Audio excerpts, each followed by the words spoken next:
that I need you so. For this is all I know. I'll never go far away from you.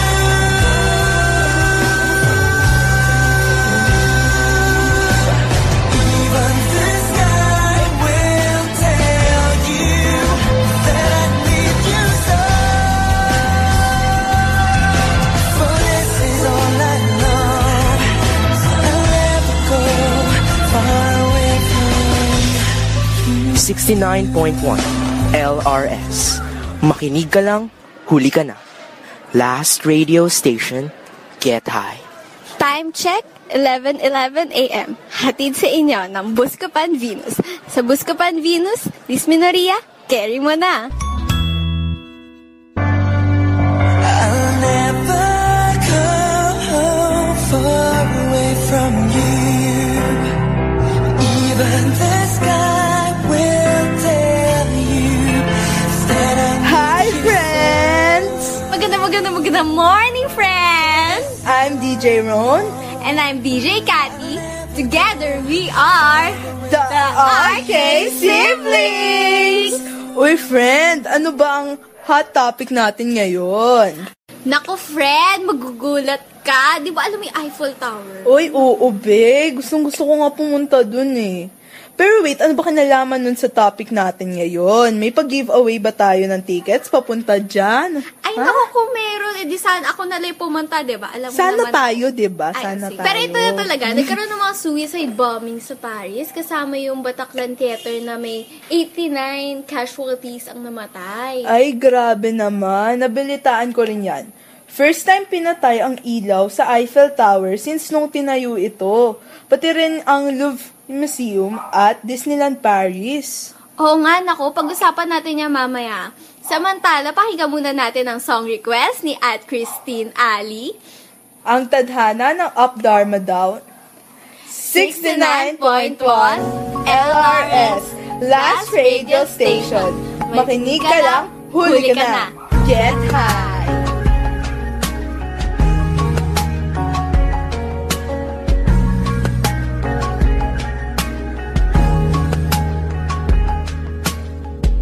Sa hindi inaasahan, tatagpo ng mga mundo.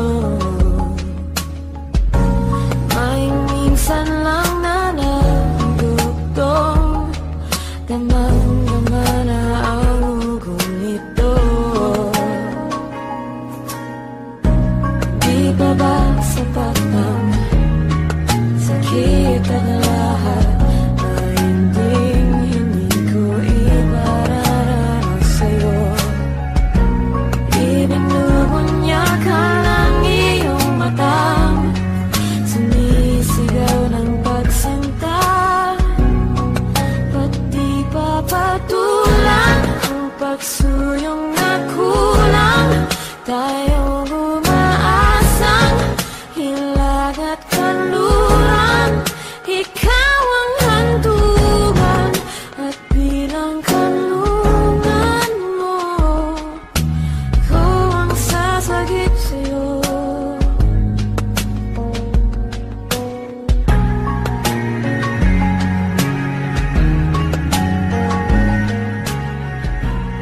At nagbabalik ang The RK Siblings!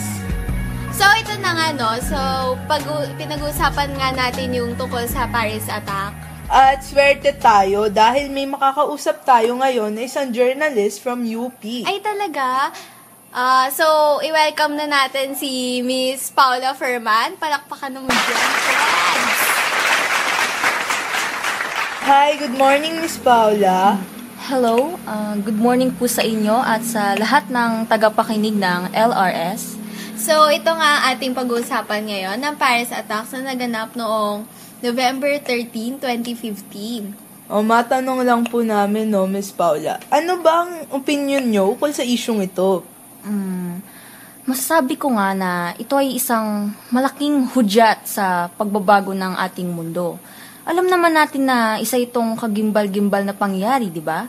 Ang pagpapasabog sa de France Stadium ang naghudyat sa simula nitong mga suicide bombing sa Paris. Meron po bang nakakita kung paano ba talaga nagsimula ito? Oo. Ayon sa Wall Street Journal, namataan ang isang lalaki na nakasuot ng isang suicide belt sa labas ng stadium kung saan unang sumabog ang isa sa 3 explosives na nakapalibot dito. Hindi siya pinapasok ngunit nagtagumpay siya sa pagpapasabog nito. Siya at isang sibilyan ang namatay. Noong oras na rin ngayon ay nasa stadium ang presidente ng France. Nako, grabe naman talaga. Pero di po ba may mga iba pang explosives na naganap sa iba pang bahagi ng Paris? Oo nga po, at mga minuto lang ang pagitan ng mga pagsabog na ito. Yes, tama yan. Masasabi ngang pinaghandaan talaga ang mga pagsabog na ito. Hindi ito biro sapagkat 129 na nabalita ang namatay dito. Nakalungkot talaga. Pero hindi natin maikakaila, no, ang suporta na ibinigay ng buong mundo sa Paris. At nagpapasalamat rin po kami sa ating panauhin ngayon na si Miss Paula Ferman. Maraming salamat po. Nako, walang anuman po. Salamat rin sa pag-imbita sa akin. Walang anuman rin po. Ngayon naman ay maglaan tayo ng ilang segundong katahimikan para sa mga namatay at namatayan sa trahedyang ito. At magbabalik po ang LRS Last Radio Station. Must come together as one. There are people dying, and it's time to lend a hand to life, the greatest gift of all. Time check, 11:21 a.m. Hatid sa inyo ng Coca-Cola. Share happiness. In a little toy shop, buy a bag of balloons with the money we got. Set them free at the break of dawn.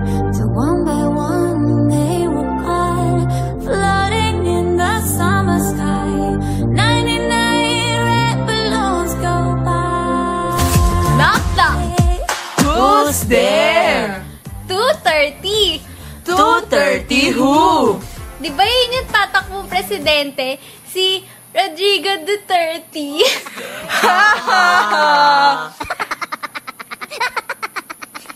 Samahan niyo muli kami tuwing 11:11 a.m.